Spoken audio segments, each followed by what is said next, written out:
Assalamualaikum warahmatullahi wabarakatuh. Halo semuanya. Bertemu lagi dengan saya Wawan di acara Baper, Bincang Perawat DPK PPNI RSUP Dr. Hasan Sadikin Bandung. Pada kesempatan ini saya tidak sendiri, saya ditemani oleh Kang Rudi. Halo Kang Rudi. Halo Kang Wawan. Apa kabar? Alhamdulillah baik-baik saja. Nah, pada kesempatan ini kita akan membahas mengenai home care dan praktek mandiri perawat. Tentunya kan teman-teman penasaran bagaimana sih home care dan praktek mandiri perawat itu? Stay tune terus di acara Baper, Bincang Perawat DPK PPNI RSAS.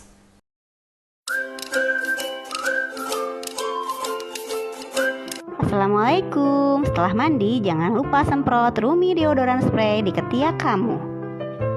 Produknya halal, bahannya alami, manfaatnya pun banyak. Cus pakai. Nah, biar lebih paripurna wanginya, jangan lupa pakai parfum dari Rumi. Ada 2 varian loh, Yasmin dan Naura. Wanginya sama-sama enak. Udah wangi, udah pede. Yuk, siap-siap berangkat. Baca doa dulu. Jangan lupa bawa spray higienis. Jadi, kalau kamu mau sholat, tapi sajadah dan mau kena bau apek, tinggal semprot aja deh. Jadi wangi. Insya Allah, sholat kamu jadi lebih khusyuk. Yuk, diorder ya. Silahkan. Assalamualaikum. Bye-bye.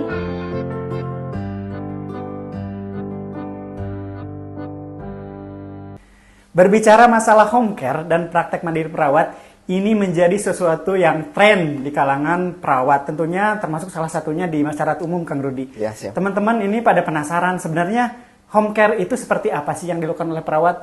Apalagi sekarang banyak nih pelang-pelang yang mengatakan bahwa praktek mandiri keperawatan, khususnya untuk perawatan luka. Nah, pada kesempatan ini kita akan membahas tuntas bagaimana sih home care dan praktek mandiri perawat, khususnya yang sudah dilaksanakan oleh senior di Rumah Sakit Hasan Sadikin bersama Kang Rudi.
Oke, teman-teman Baper, pada kesempatan ini kita akan membahas sesuai tema tadi, yaitu tentang home care dan praktek mandiri perawat.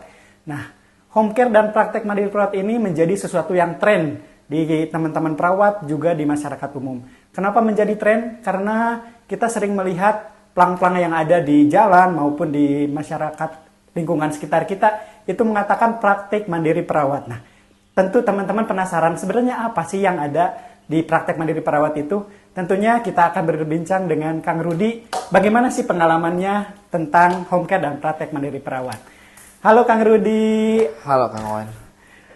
Bagaimana Kang Rudi sekarang aktivitasnya, sedang sibuk apa nih Kang? Aktivitas sehari masih bekerja di Hasan Sadikin. Rumah sakit tercinta ya Kang? Sesuai dengan jadwal biasa. Hanya mungkin ada aktivitas tambahan. Alhamdulillah. Mulai tahun kemarin ini saya udah mulai merintis membuka praktek mandiri keperawatan yang pelayanannya awalnya sih terutama di perawatan luka, tapi pada akhirnya merambah sampai ke home care juga. Oh iya, berarti Akang ini sebagai pendiri juga owner ya Kang ya? Ya, termasuk pelaksana juga pada akhirnya. Luar biasa sekali Kang. Namanya apa sih Kang? Karena teman-teman mungkin nih pada pengen tahu sebenarnya praktek mandiri yang dilakukan oleh Kang Rudi ini seperti apa sih namanya? Terus berada di mana sih Kang?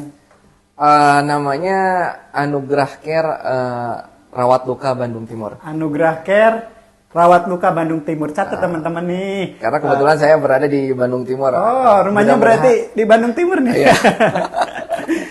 Begitulah kira-kira. Mudah-mudahan nanti bisa merambah ada Bandung Tengah juga. Amin. Nantinya bisa ada di Bandung Tengah, Bandung Selatan, Bandung Utara, bahkan ya, seluruh itu. kota Bandung ya. Bahkan Harapannya Indonesia seperti ya itu. Kang ya. Amin, amin, amin, insya Allah. Kita doakan ya Kang ya, Amin, insya amin. Allah. Nah Kang,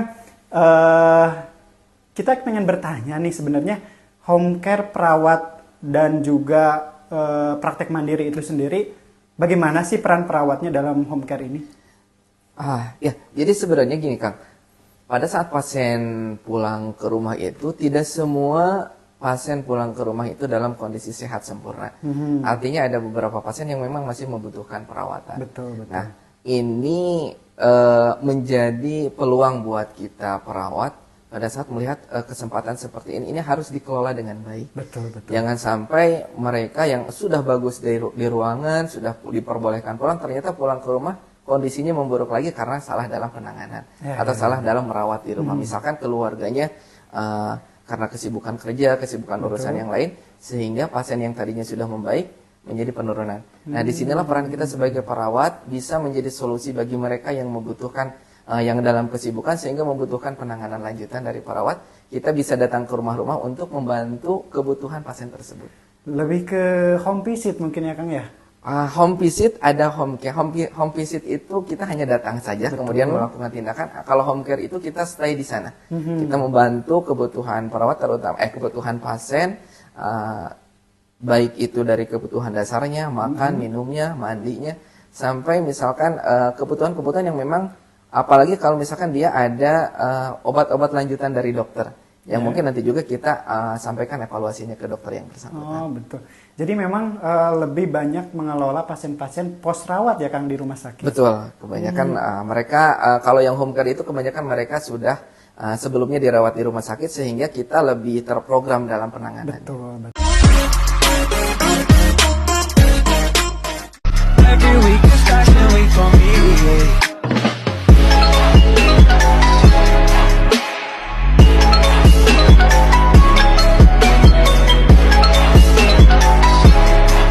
Kang Rudi, berarti tentunya Kang Rudi menjalankan dua peran ya. Peran pertama sebagai pemberi pelayanan di rumah sakit dan juga peran kedua tentunya Kang Rudi akan memberikan pelayanan home care setelah pulang dari rumah sakit. Nah, bagaimana Kang Rudi mengatur waktunya? Ya ini mungkin yang harus dipahami oleh rekan-rekan perawat sehingga tidak berpikir aku akan kelelahan nanti. Betul, capek Karena ya Kang mungkin ya. kalau misalkan kita sudah bekerja di rumah sakit dengan shift sekian jam, harus bekerja di rumah pasien stay sekian jam, otomatis kita lelah. Nanti waktu buat keluarga habis. Oh, total semua ya, totalitas ya Kang. Jadi begini, karena kita tidak mungkin melakukannya, saya tidak mungkin melakukannya sendiri. Nanti ada tim yang ikut serta dalam proses pengelolaan home care atau praktek mandiri ini. Jadi kalau untuk home care otomatis saya tidak terjun sama sekali untuk stay di rumah pasien. Saya mengatur beberapa rekan perawat untuk bisa stay di rumah-rumahnya pasien yang memang membutuhkan. Betul. Nanti saya sebatas case manager. Jadi saya hanya berkunjung untuk melihat bagaimana perkembangan perawatannya. Itu tidak setiap hari, bisa 2, 3 atau 4 hari sekali. Beda dengan praktek mandiri. Kalau praktek mandiri ini kan biasanya tentang tindakan-tindakan, baik itu home visit maupun mereka pasien yang datang ke rumah karena memang backgroundnya awalnya memang perawatan luka, jadi memang kebanyakan pasien yang datang itu murni untuk merawat luka. Begitupun dengan home visit, kita home visit kebanyakan memang merawat luka. Nah kalau ini saya beberapa pasien masih terjun karena kan tindakannya nggak membutuhkan waktu yang lama. Betul. Jadi lebih fokus ke perawatan luka ya. Betul, ke praktek mandirinya. Ya betul, dan memang Akang bekerja sama dengan beberapa tim dan rekan perawat yang ada di klinik ya mungkin, atau lebih ke... Sebagian mereka ada yang bekerja di rumah sakit, sebagian mereka ada yang bekerja di klinik, bahkan sebagian mereka memang pure hanya untuk praktek mandiri sama home care aja. Home care. Berarti Akang sebagai supervisor dan evaluator juga ya, kalau tindakannya seperti apa, bener nggak sih ini kira-kira tindakan seperti itulah.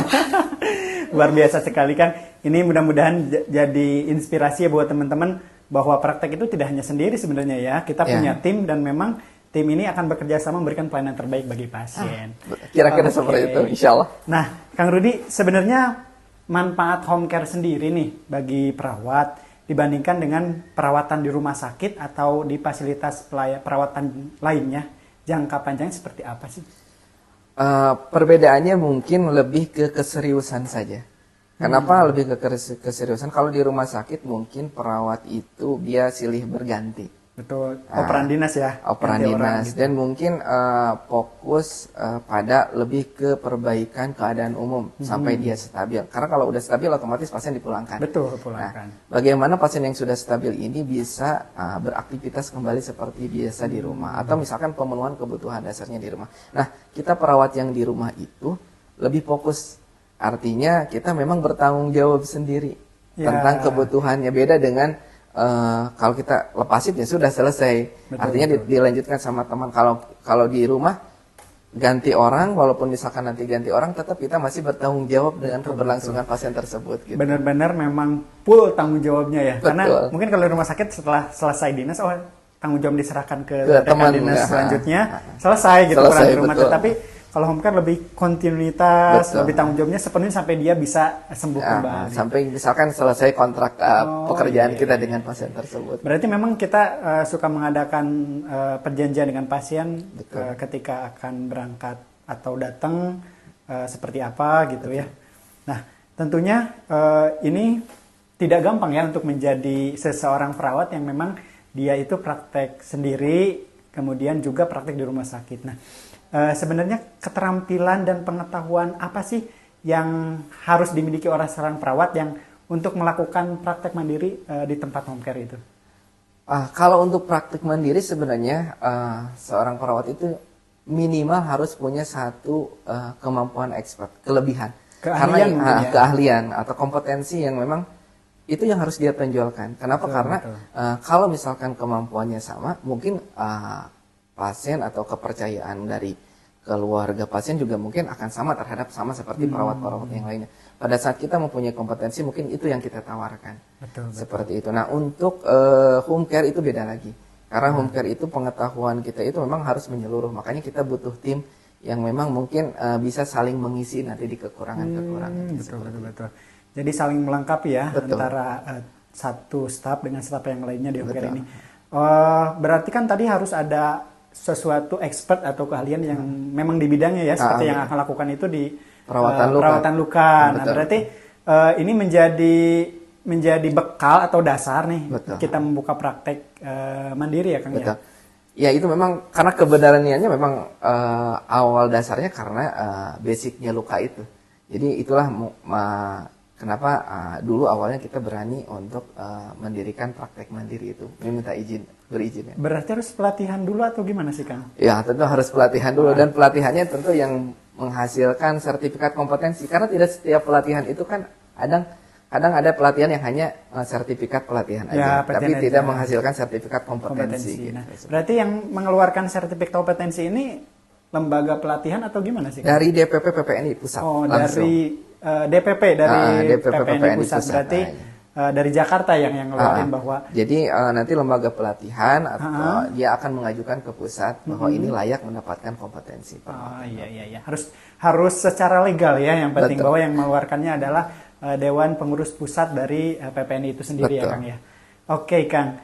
Nah, bagaimana sih seorang perawat bisa bekerja sama dengan keluarga pasien nih untuk memberikan pelayanan? Apakah ada hambatan-hambatan tersendiri yang dialami oleh Kang selama ini?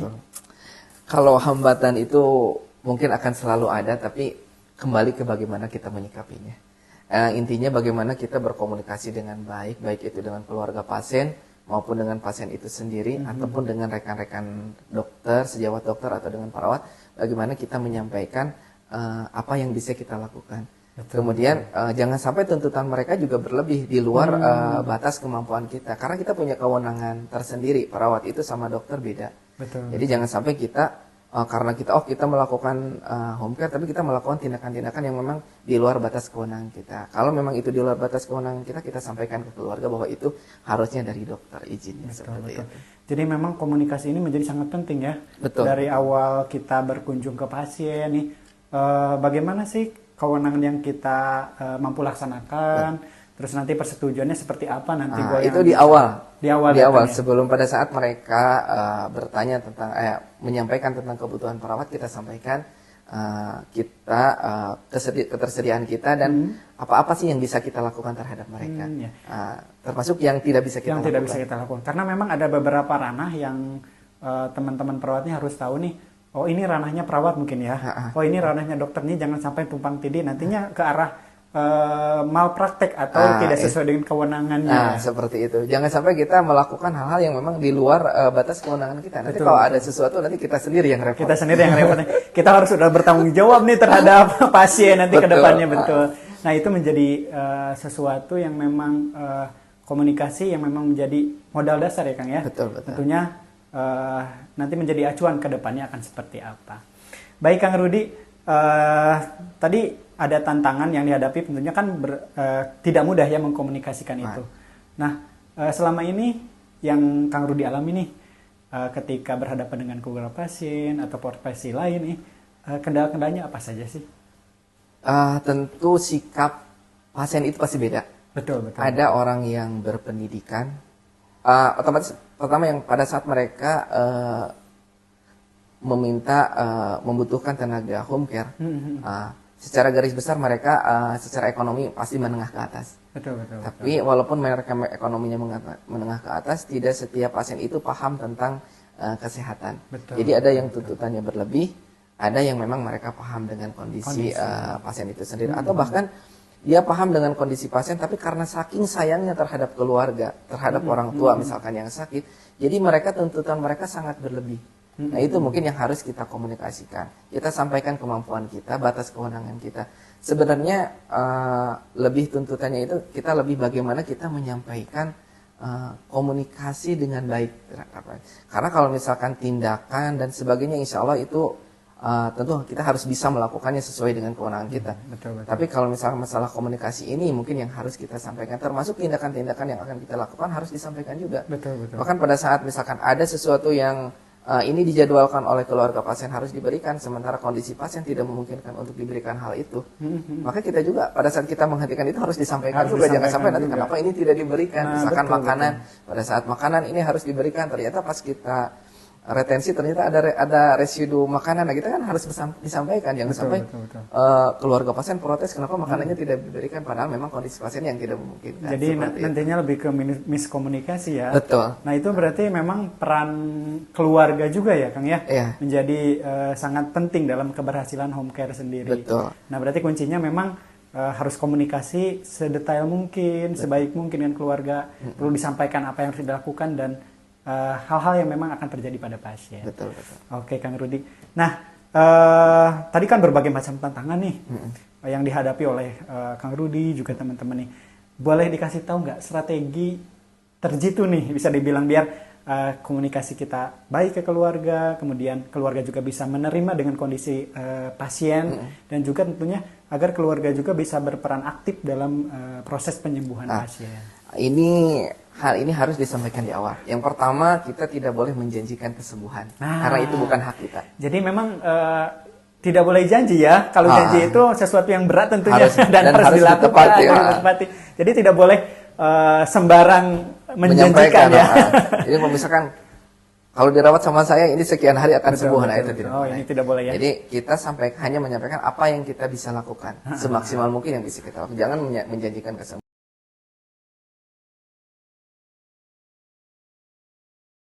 Nah, tentunya Kang, tadi banyak sekali ya tantangan yang dihadapi oleh Akang dan juga teman-teman nih. Sebenarnya strategi apa sih yang dimiliki oleh Akang dan juga teman-teman agar tetap memberikan pelayanan yang berkualitas ini? Boleh dibocorkan dong, Kang? Baiklah.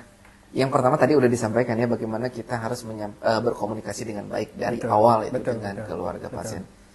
Yang kedua, kita juga memang selain kita harus membekali diri sendiri dengan kemampuan ya, harus update dengan informasi, misalkan dengan mengikuti seminar atau misalkan pelatihan.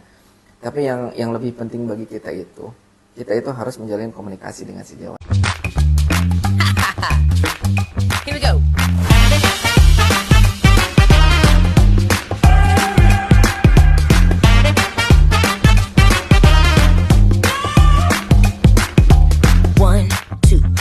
you gonna do? 3, 4, give me some more. 5, 6, just for kicks. We got a lot going down now up in this mix. Nih banyak sekali ya tantangan yang memang menjadi tantangan tersendiri nih bagi Betul. Akang dan juga teman-teman.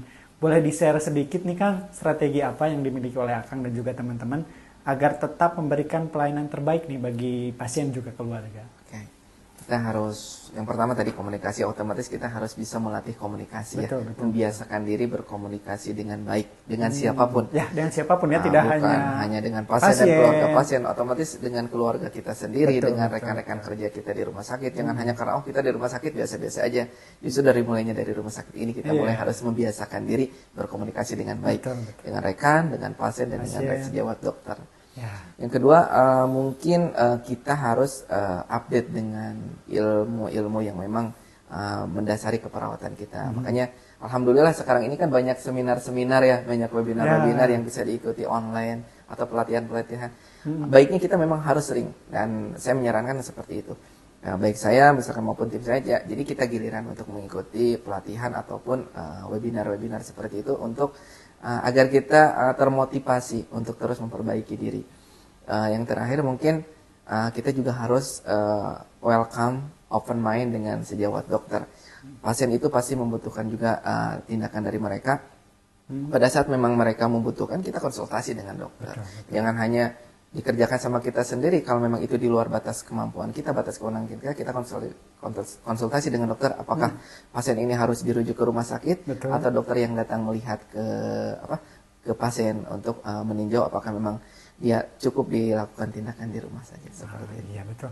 Memang kerjasamanya harus benar-benar erat nih Kang ya, koordinasi antara rekan sejawat, kemudian keluarga, pasien, dan juga dari tim lain ya seperti dokter dan juga profesi lainnya. Termasuk gizi juga. Ya gizi juga karena terutama untuk perawatan luka ya Kang ya. Memang gizi ini menjadi sesuatu yang krusial ya. Betul. Di perawatan luka apalagi memang pada pasien-pasien yang menderita diabetes ya. Betul. Nah, bagaimana sih Kang perawat untuk memastikan koordinasi yang baik nih dengan tim dokter, dengan tim ahli gizi maupun dengan penyedia layanan kesehatan baik itu puskesmas maupun rumah sakit. Tentunya ini kaitannya dengan home care nih konteksnya. Pertama, pada saat kita mendirikan praktek mandiri, itu tentu sudah legalitasnya memang harus ada pengawasan dari puskesmas terdekat. Ya. Jadi harus ada pemberitahuan atau semacam atau gimana Kang? Betul, jadi memang harus ada pertama peninjauan kemudian mereka memang mengevaluasi, memantau kegiatan kita, dan kita memang ada di bawah wilayah mereka. Jadi otomatis kita ada dalam kontrol mereka, tidak bisa semena-mena gitu. Dan memang kita ada komunikasi dengan pihak puskesmas. Nah, kalau misalkan dengan sejawat lain, apakah itu dietitian, dari gizinya, dokter, kita memang komunikasinya sesuai dengan kebutuhan. Tapi memang kita ada rekan-rekan yang memang sudah biasa untuk berkomunikasi untuk menangani pasien-pasien di rumah. Seperti itu. Jadi memang kita itu tetap harus bekerja sama ya Kang ya dengan seluruh lapisan layanan kesehatan yang ada di lingkungan sekitar tempat kita praktek. Nggak bisa kita berdiri sendiri. Itu buat teman-teman tentunya memang kerjasama ini, koordinasi ini menjadi sesuatu yang luar biasa yang harus kita tingkatkan juga ya untuk mensukseskan perawatan pasien home care.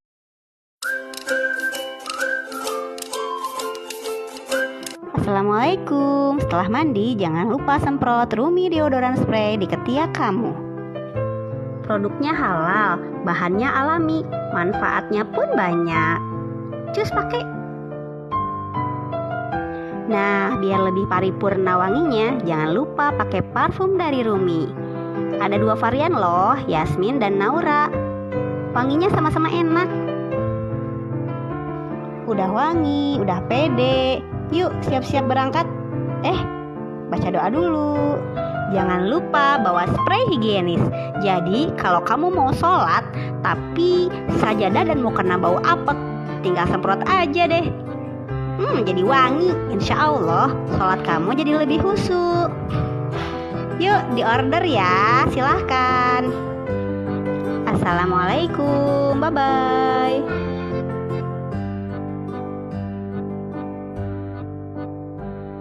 Kalau di Akang sendiri sebenarnya jenis perawatan untuk home care yang diberikan kepada masyarakat atau lingkungan sekitar seperti apa sih Kang? Yang pertama tentu perawatan luka. Perawatan luka. Perawatan luka ini baik mereka yang bisa berkunjung ke rumah, tentu, apakah itu perjanjian atau datang langsung, atau perjanjian ke rumah-rumah pasien. Kita kunjungi mereka pasien-pasien yang memang tidak bisa datang, tidak mungkin mereka dipaksa untuk datang ke Jadi rumah. kita yang berangkat. Kita yang datang ke rumah pasien jadi- sesuai dengan perjanjian. Oh, betul. Jadi ada dua kategori pasien mungkin ya. Ada yang memang pasien datang ke rumah, Ke klinik. ke klinik. Ada juga yang memang kita mengharuskan untuk datang ke rumah-rumah pasien. Oke, Seperti oke, itu. oke, Karena oke. kondisi pasien kan ada yang memang dia tidak bisa mobilisasi. Dia terbaring di tempat tidur atau misalkan kakinya yang tidak bisa karena sakitnya, karena lukanya kakinya tidak bisa mobilisasi untuk pergi. Maka kita yang datang berkunjung ke mereka. Seperti itu. Oke. Nah, Kang sebenarnya selain perawatan luka, berarti untuk tindakan lainnya gimana Kang? Apakah tetap diberikan? Tindakan-tindakan lain yang diberikan sesuai dengan kebutuhan. Misalkan ada kita diminta untuk home care, kita harus komunikasi dengan keluarga. Tujuan mereka meminta perawat di rumah itu untuk apa? Apakah hanya sebatas menunggu atau ada tindakan-tindakan yang lain? Misalkan pasien terpasang NGT membantu memberi makan. Kalau NGT-nya lepas kita bantu pasang, kateter dan sebagainya. Itu tindakan-tindakan yang memang dalam kewenangan perawat dan bisa kita lakukan di rumah. Seperti itu. Betul, jadi memang semua bisa ya sebenarnya selama itu masih dalam kewenangan kita ya sebagai perawat. Betul. Jadi teman-teman juga tidak hanya terbatas dalam satu keahlian ya Kang ya. Betul. Berarti semua keahlian bisa dipakai sebenarnya ya. Betul.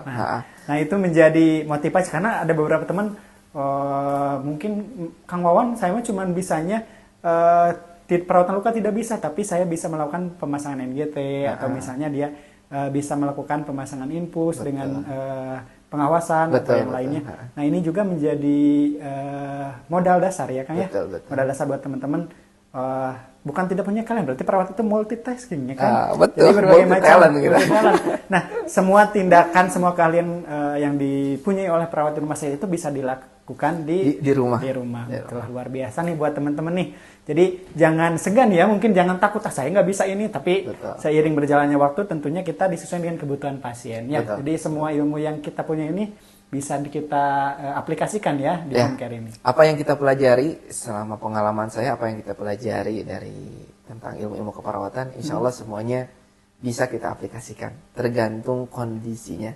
Dan kita kemampuan kita dalam mengaplikasikannya tentu dipengaruhi oleh kondisi keadaan pada saat itu. Pada saat kondisi pasien tentunya ya. Apa sih yang dibutuhkan oleh pasien? Oke, menarik sekali Kang.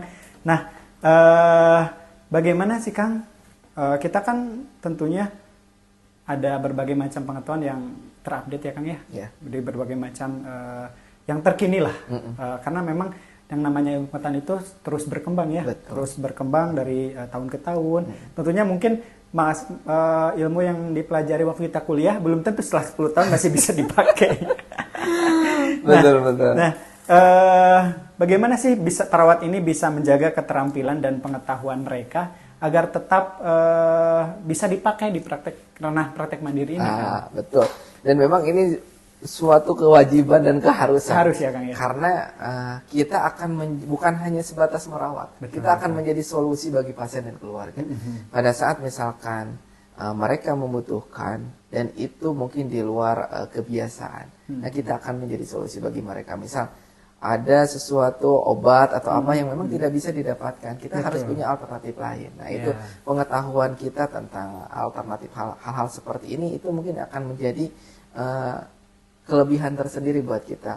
Pasien misalkan, kenapa ini NGT-nya sering tercabut, itu akan menjadi solusi. Nah, beberapa seminar, beberapa hasil penelitian seperti kenapa urinnya keruh gitu kan, pasien pasti bertanya kenapa urin ayah saya atau orang tua saya seperti ini. Itu kita nggak, masa kita diem aja, kita harus memberikan solusi yang baik. Dan solusi itu bukan hanya jawaban, tapi juga implementasi atau bagaimana kita menangani hal tersebut. Eksekusi ya mungkin ya, lebih ke eksekusi ya. Nah, jadi bukan hanya kita bisa menjawab kenapa seperti itu, tapi bagaimana caranya kejadian itu bisa dihilangkan. Betul. Nah, Luar biasa ya. Jadi memang ini menjadi kunci keberhasilan Akang bersama tim ya tentunya ya. Betul, dan Yang tentunya sangat seperti luar tadi biasa. kita harus sering update ilmu. Update Makanya ilmu. alhamdulillah setelah COVID ini kan banyak sekali webinar-webinar Betul, yang bisa betul. kita tidak perlu offline, Ya. tapi kita bisa mendapatkannya hanya dengan duduk Dengan di duduk. rumah, Masya Allah. Nah, memang PPND maupun Badan Pelatihan sekarang kan mereka istilahnya memberikan pengetahuan tanpa harus datang. Kalau dulu kan kita harus datang. Nah, betul. sekarang dengan adanya berbagai platform media, Betul. bisa kita dari rumah, dari tempat kerja atau sambil kerja juga bisa ya. Betul. Jadi memang ilmu itu tidak terbatas oleh ruang dan gerak ya. Kang, ya. Betul, betul.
Kang, tentunya kan kita berbicara home care nih di Indonesia nih ya tentunya. Sebenarnya kalau di luar home sendiri, misalkan di luar Indonesia nih, di Australia atau di Amerika atau bahkan di Eropa, sebenarnya perbedaannya dengan home care di Indonesia nih, tentunya kan ada beda ya. Seperti apa sih Kang perbedaan yang akan ketahui?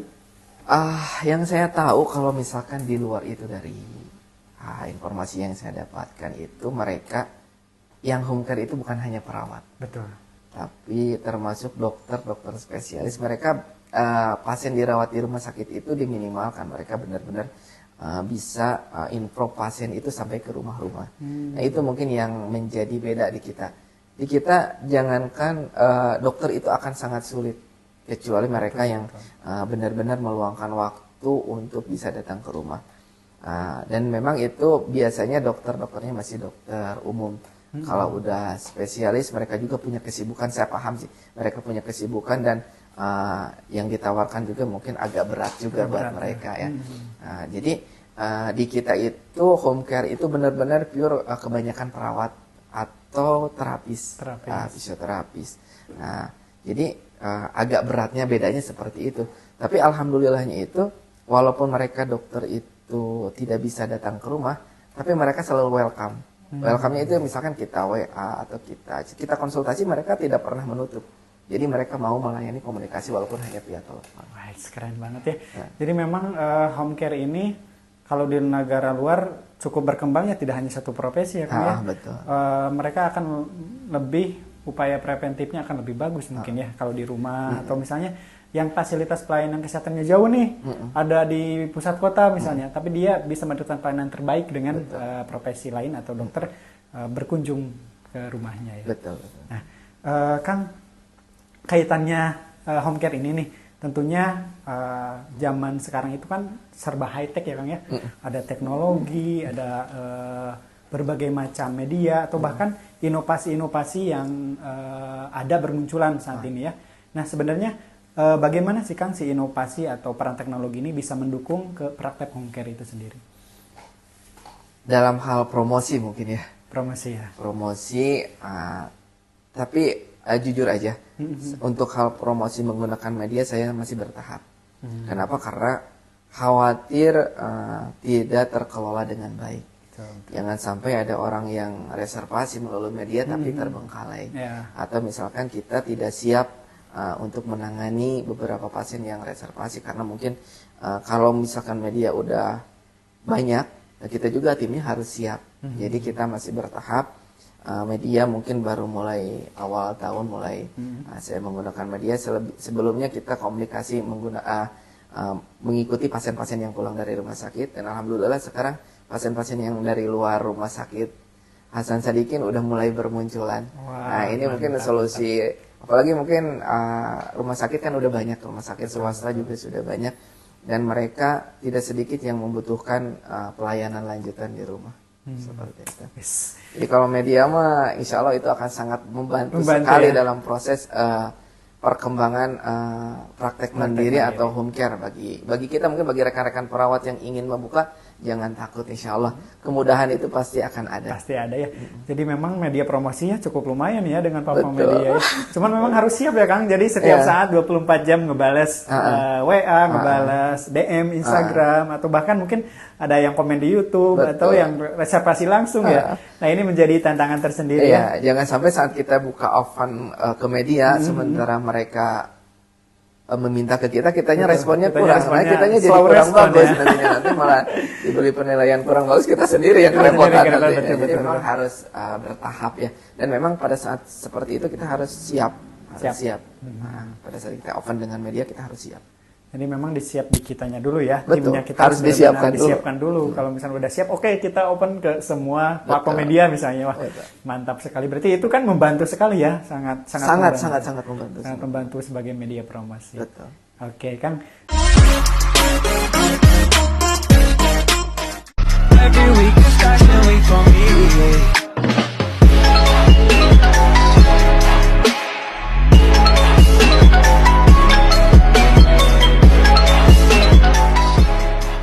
Nah, sekarang nih buat teman-teman yang ingin mengadakan home care atau misalnya praktek mandiri, sebenarnya ada dari Kang Rudi sendiri nih, ada saran sih atau misalnya tips yang diberikan buat teman-teman perawat ketika dia akan membuka home care sebagai pilihan perawatannya, atau misalnya keluarga nih, tipsnya misalkan ingin membuka atau misalnya ingin mendapatkan perawatan home care nih, tipsnya seperti apa untuk pasien atau untuk keluarga?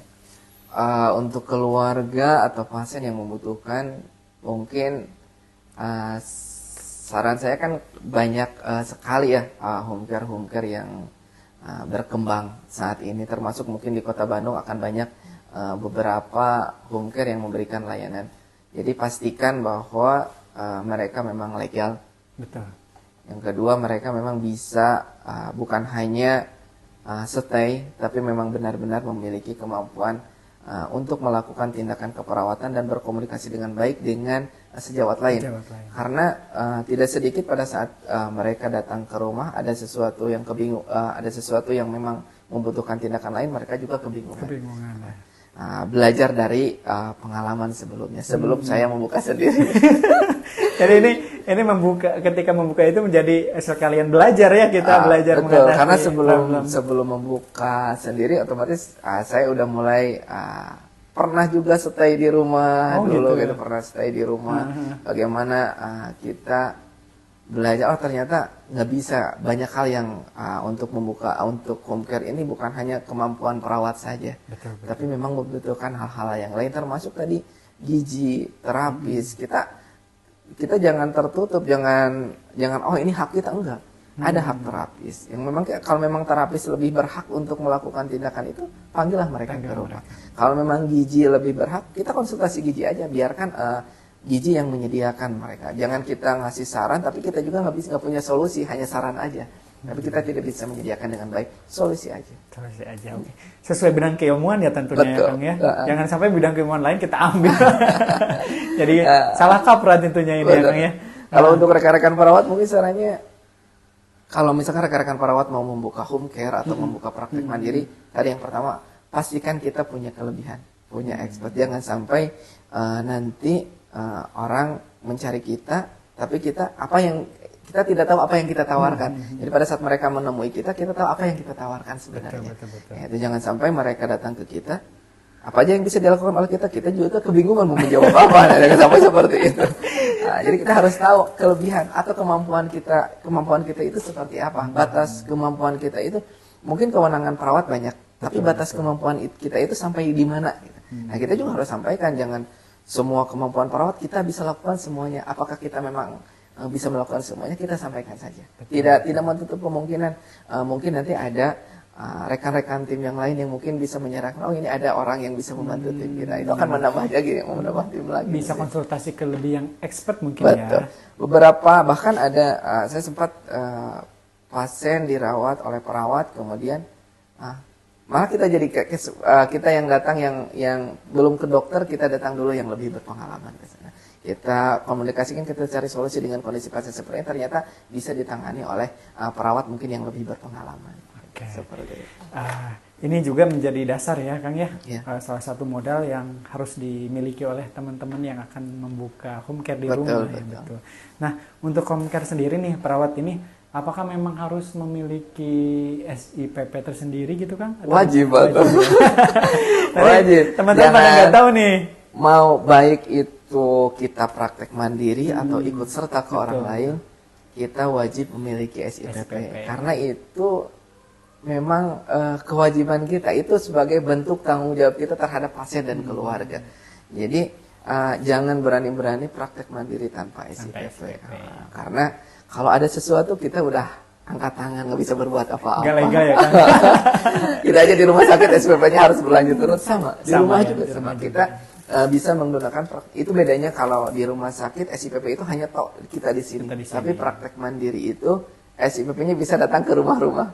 Nah, Itu. berarti teman-teman boleh 2 SIPP mungkin ya, SIPP Betul. di pelayanan kesehatan Betul. Atau tempat kita bekerja nih. Atau juga mungkin yang kedua SIPP yang memang dia untuk praktek mandiri ya Betul. kan ya. Dan memang untuk perawat ini kita hanya diperbolehkan memiliki 2 SIPP. Maksimal 2 ya. Jadi kalau misalkan Kang Wawan nih di RSAS sama rumah sakit lain, berarti hanya 2. Hanya 2. Tapi kalau hanya 2 itu tidak bisa praktek mandiri. Tapi kalau misalkan iya. satu rumah sakit, satu praktek mandiri itu masih Masih dibolehkan. dibolehkan. Jadi maksimal 2, mau itu tempat praktek mandiri, mau di pelayanan kesehatan, pokoknya maksimalnya 2 gitu 2, ya. betul, Oke, seperti oke. itu. Nah, ini buat teman-teman nih yang kerjanya banyak bisa juga jadi bahan pertimbangan, berarti maksimal cuma 2. Nah, sebenarnya untuk SIPP kan kita kadang mengajukan nih untuk SIPP. Lalu bedanya apa sih Kang SIPP yang dia di tempat atau layanan kesehatan tempat dia bekerja dengan dia praktek mandiri? Oh, tentu sangat berbeda. Dari mulai mungkin persyaratan awalnya rekomendasi PPNI itu akan sama. Semua persyaratan untuk mendapatkan rekomendasi PPNI baik itu SIPP di rumah sakit atau di layanan kesehatan sama dengan praktek mandiri sama. Tapi setelah itu mungkin yang berbeda. Kalau di layanan kesehatan mungkin nanti penanggung jawabnya ada di layanan kesehatan. Kalau di praktek mandiri nanti kita yang bertanggung jawab. Sepenuhnya dari kita sendiri ya. Nah, nanti kita setelah dapat rekomendasi dari PPNI, kita baru mengajukan ke Dinas Kesehatan. Nah, Dinas Kesehatan juga sama. Ini ada lagi nanti persyaratan yang harus dipenuhi. Layaknya seperti apa sih praktek mandiri itu? Ada tools yang harus dipenuhi oleh kita. Ada standar mungkin ya. Nah, itu ada standar yang harus dimiliki. praktek mandiri itu minimalnya harus seperti apa? Harus seperti Nah, apa? ada apa aja di dalamnya dan kemampuannya harus seperti apa? Banyak berarti ya. Memang ini juga menjadi penasaran nih buat teman-teman. Sebenarnya standarnya banyak atau gimana? Mungkin jadi ini boleh sedikit aja yang Kang Rudi alami. Minimal standar apa yang harus dipunyai ketika mengajukan ke Dinas Kesehatan. Biar teman-teman nih ada bayangan, oh saya harus punya ini gitu. Ya. Nanti rekan-rekan juga pada saat kita sudah mendapatkan rekomendasi dari PPNI, kemudian kita berkunjung ke Dinas Kesehatan atau kita bisa sowan dulu ke puskesmas untuk menanyakan, mendaftarkan diri. Nanti ada tools yang diberikan oleh mereka dan itu yang harus kita penuhi sebelum mereka berkunjung. Nanti setelah kita siapkan tuh standar yang harus disiapkan di rumah di praktek mandiri itu seperti apa, maka mereka akan melihat. Betul. Atau misalkan kita udah siap nih, kita panggil mereka, ternyata mereka bawa tool, nanti mungkin akan banyak beberapa hal yang mungkin ini harus diperbaiki, ini harus seperti ini, harus seperti ini. Itu udah standar. Dan mungkin itu mungkin yang harus kita persiapkan. Jadi tidak cukup dengan keinginan, tapi harus ada usaha. Ya, usaha dari kita sendiri ya. Oke. Waduh, sepertinya memang butuh proses ya untuk Betul. Dan ini semua. untuk mengajukan itu, untuk pengajuan surat-suratnya aja mungkin agak lama. Ada waktu yang dibutuhkan. Belum lagi pada saat kita harus menyiapkan sesuai dengan standar yang yang dibutuhkan. Otomatis nanti ada waktu lagi sambil menunggu itu kan kita harus menyiapkan. Nah, itu juga butuh waktu juga. Ya intinya memang proses itu tidak akan mengkhianati hasil ya. Kalau kita memang benar-benar ingin memberikan pelayanan terbaik, membuka praktek mandiri maupun home care, ini juga menjadi dasar harus seperti ini yang benarnya seperti apa. Seperti itu. Luar biasa sekali. Kang Rudi boleh diminum dulu nih kopinya. Ini khas dari PPNI DPK RSAS ya. Alhamdulillah. Oh iya dari DPD PNI Kota Bandung juga. Terima kasih sponsornya. Silakan diminum dulu Kang Rudi kopinya. Here we go.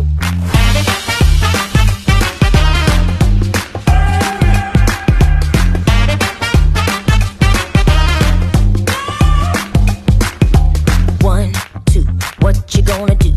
3, 4, give me some more. 5, 6, just for kicks. We got a lot going down now up in this mix. Ini menarik sekali ya perbincangan Alhamdulillah. kita di sesi kali ini. Memang perawatan luka ini sangat diminati ya tentunya, menjadi suatu keterampilan yang sangat luar biasa dari teman-teman perawat khususnya ya. Nah, pada kesempatan ini saya membawa berbagai macam contoh luka nih Kang. Contoh luka yang biasanya memang ditangani oleh Kang Rudi juga teman-teman, tentunya teman-teman juga yang melakukan praktek mandiri nih. Gambar yang pertama nih ada luka dekubitus atau luka yang sering timbul ketika perawatan lama ya di rumah sakit karena tirah baring ya. Nah, ada sih pengalaman tersendiri nih Kang untuk merawat pasien-pasien yang Dekubitus. luka dekubitus. Beberapa pasien memang dilaporkan kasus dekubitus ya. Dan beberapa kita masih bahkan saat ini beberapa pasien memang dalam kondisi dekubitus dan masih dalam tahap penanganan. Cukup rumit karena seperti luka yang barusan itu mungkin terlihat di atas, tapi kalau misalkan itu kuning hitam itu kan harus dibuang, harus dihilangkan. Pada saat itu dihilangkan, kita nggak tahu kedalamannya seperti apa.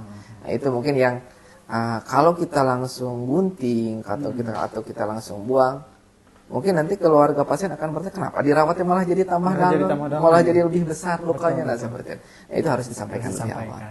Setelah kita sampaikan bahwa ini akan seperti ini, baru kita lakukan tindakan. Nah, biasanya kasus-kasus seperti ini kita butuh edukasi lebih terhadap keluarga kalau dekubitus. Selain kita melakukan perawatan, kita juga harus edukasi terhadap keluarga untuk menjaga karena itu posisinya di bokong supaya tidak terkena cairan urin.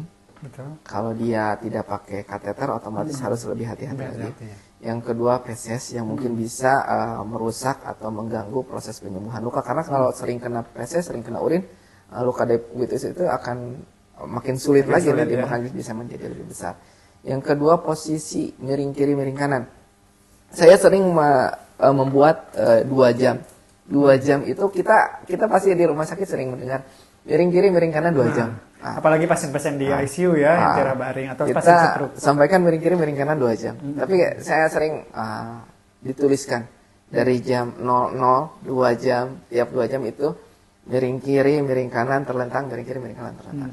Seperti itu. Sampai tujuannya bukan, ini miringnya 2 jam, bukan. Kalau misalkan kita datang, Bu udah miring 2 jam, mungkin udah. Padahal mungkin bisa jadi yang jaganya malas. Jadi solusinya seperti ini. Kalau evaluasi dari saya terhadap pada saat kita menjadwalkan jam seperti itu, pada saat kita kunjungi mendadak, kita datang ke sana jam sekian, kita lihat jam sekian itu posisinya harus apa gitu ya? Jam 8 misalnya posisinya harus terlentang. Berarti terlentang ini bisa posisi terlentang atau bisa jadi latihan duduk. Karena posisinya sama-sama mau terlentang, mau duduk sama-sama tertekan. Pada saat kita datang, ini posisinya tidak dalam posisi terlentang, kita evaluasi. Kenapa ini posisinya tidak terlentang? Padahal jam 8 itu harusnya jam 8 sampai jam 10 itu misalkan harus terlentang. Kita datang jam 9. Berarti ada yang salah. Nah, kita evaluasi. Jadi, siapapun yang datang ke pasien ini, pada saat jam sekian, harus dilihat ini posisinya harus sesuai dengan yang dijadwalkan. Makanya ditempel di dekat pasien. Kita datang berkunjung jam 10, jam 11, atau jam 12, posisinya harus sesuai dengan. Dan itu juga harus disampaikan ke keluarga, apalagi pasien misalkan ditunggui oleh caregiver atau perawat yang lain misalkan ya. Saya hanya datang ke sana untuk merawat luka saja misalkan. Dia ditunggui oleh rekanan yang lain yang menjaganya. Maka pada saat keluarga pasien datang pulang kerja atau misalkan kunjungan ke rumah, dia pastikan ini sesuai nggak dengan yang ini. Nah kalau itu udah sesuai, maka proses penyembuhan luka itu akan ikut mempengaruhi juga. Lebih optimal mungkin. Lebih optimal. Kemudian nutrisi juga sama. Pasien dekubitus itu kan lukanya besar, otomatis akan banyak cairan keluar, otomatis akan ada loss nutrisi juga. Betul. Nah, seperti itu. Kemudian selain itu berarti ada kemampuan kita juga sebagai perawat. Bagaimana kita merawat selain proses penyembuhan luka, kita juga harus melindungi luka. Makanya pasien-pasien di luka dekubitus ini selain proses autolisis, proses obat autolisis, dressing autolisis, kemudian dressing yang support granulasi biar cepat tumbuh, kita juga kita kasih dressing buat pelindungan juga. Misalkan kita kasih POM biar pada saat pasien terlentang dia tidak terlalu menekan. Jadi ada bantalan khusus. Kemudian plesternya juga bukan plester yang biasa yang putih, kita pakai transparan dressing. Jadi kalau ada cairan dia tidak langsung merusak. Dia melindungi dari air seperti itu. Biar tidak ada kontak langsung mungkin ya dari zat asing itu dari kotoran atau cairan itu tidak langsung. Jadi memang selain tadi edukasi dan pola perawatannya, tapi kemampuan merawatnya juga tetap diperlukan. Ini biasanya membutuhkan waktu berapa lama sih Kang kalau untuk luka dekubitus ini? Saya belum pernah menjanjikan atau menentukan akan berapa lama, karena yang pertama tadi kedalamannya yang mungkin kita tidak tahu pada saat kita mengetahui awal. Yang kedua, proses penyembuhannya bukan hanya perawatan saja. Betul. Jadi tadi proses miring kiri miring kanan, nutrisinya juga mempengaruhi, siapa yang membantunya juga nanti mempengaruhi. Jadi hal seperti ini beda dengan luka akut yang bisa luka operasi. Oh ini sekian hari dibuka jahitannya, kita udah bisa kebayang. Tapi kalau luka dekubitus ini kan termasuknya luka kronis. Jadi proses penyembuhannya bukan hanya perawatan saja, tapi ada pengaruh dari lain, termasuk nutrisi dan mungkin penyakit yang menyertai juga mempengaruhi. Kalau dia apalagi ada DM, ada hal-hal yang lain yang menyertai, mungkin itu akan memperberat. Betul, memang banyak faktor ya Kang ya. Kalau diuraikan seperti tadi oleh Kang Rudi, banyak berbagai macam faktor sehingga mendukung proses penyembuhan ya untuk luka kronis nih Kang. Oke Kang, kita beranjak ke gambar kedua.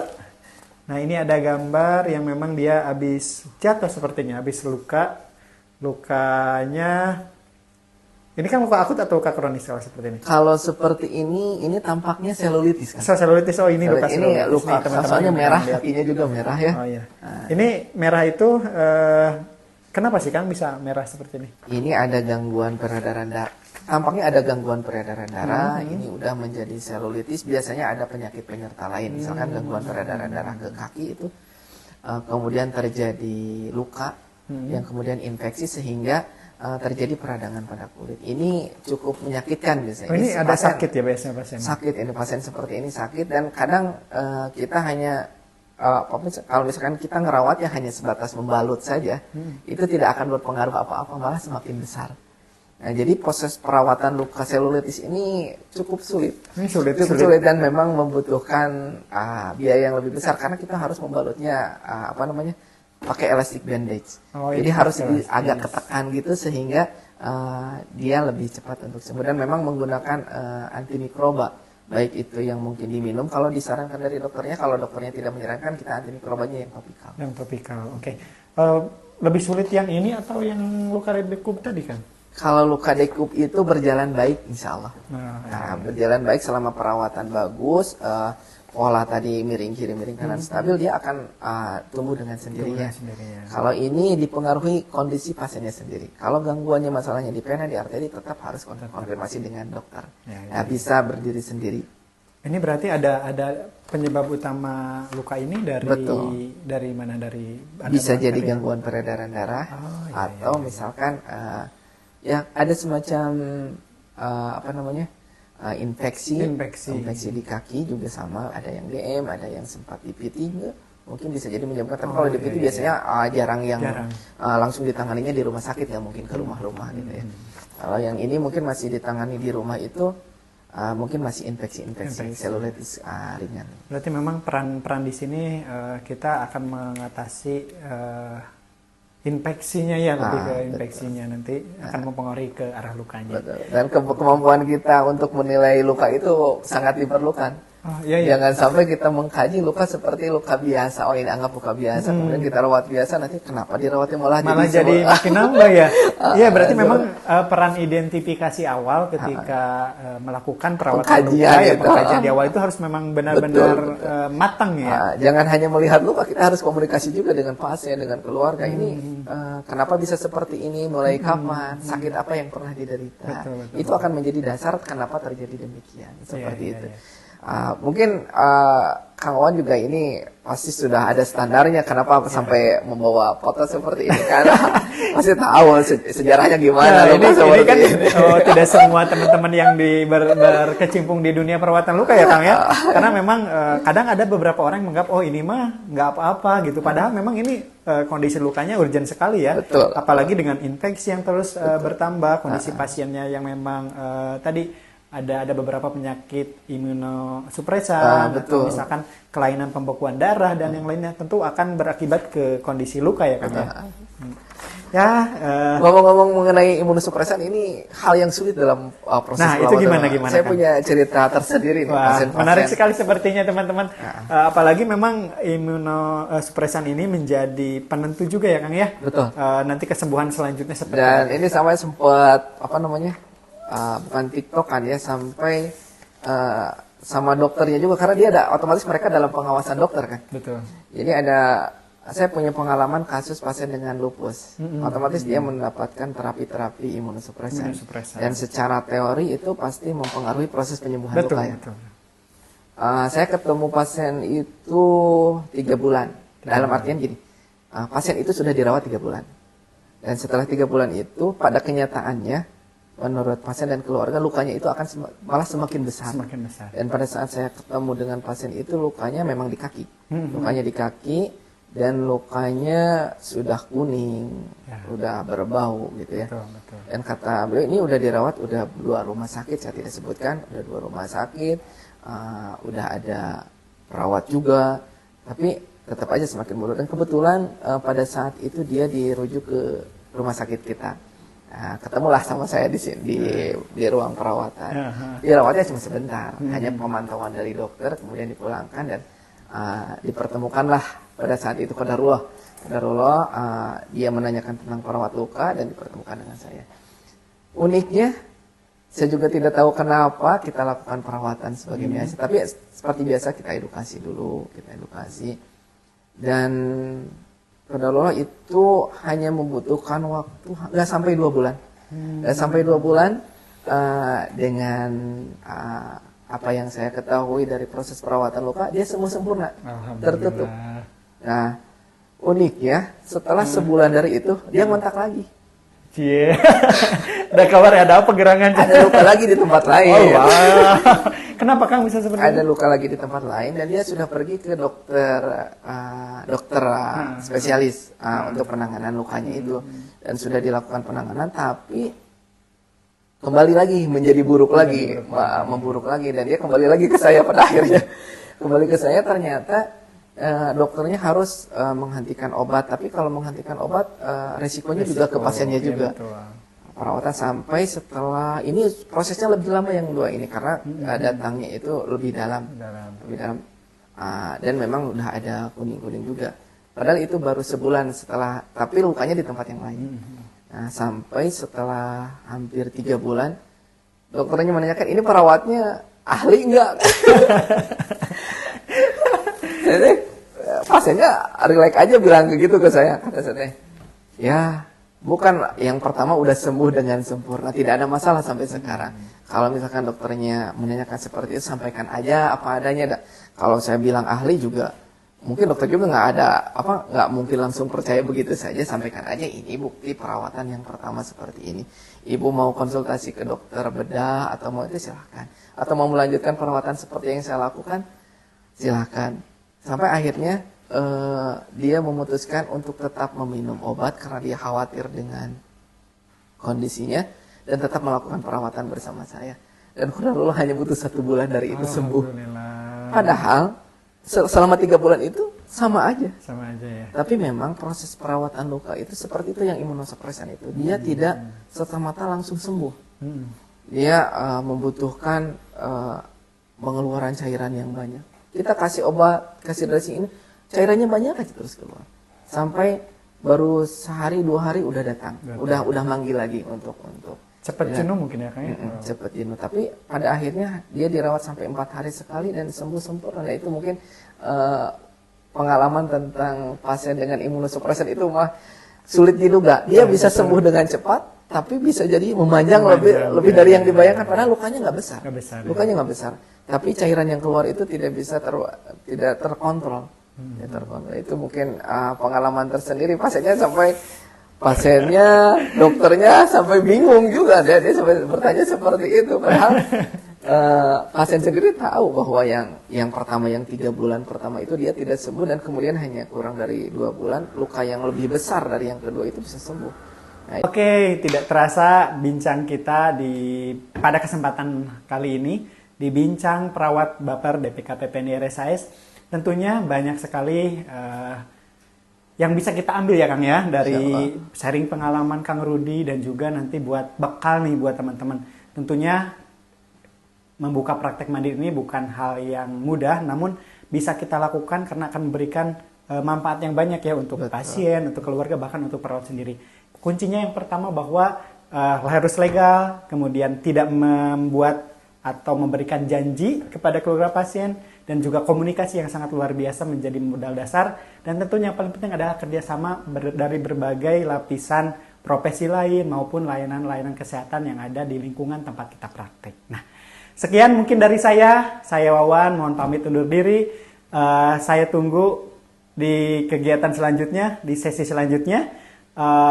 Sampai bertemu lagi untuk saran maupun kritik untuk kegiatan Bincang Perawat DPK PPNI RSIS boleh melalui direct message ataupun WhatsApp langsung ke kontaknya DPK PPNI RSIS. Semoga bermanfaat. Saya undur diri. Wassalamualaikum warahmatullahi wabarakatuh. Bye bye. Waalaikumsalam. Terima kasih Kang Rudi. Sehat-sehat. Insyaallah.